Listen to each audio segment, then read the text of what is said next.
Okay guys, welcome back to our channel. In today's tutorial I'm going to show you how to set up or can download your TikTok video. So let's dive in. The first step you're going to do is click on this approval menu button here, and you click on the stream menu button, and the next step is click on settings and privacy, and the next step is click on privacy, and the next step is scroll down and you will see your download.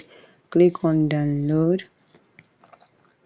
This is your video download. So if you're on this one is on, that means any video that I posted on my TikTok, everybody will have access to it and they can download it. So if I off it now, nobody will be able to download my video on my TikTok. So this is it guys. So if you found this video helpful, click the like button, share, subscribe. Thank you guys.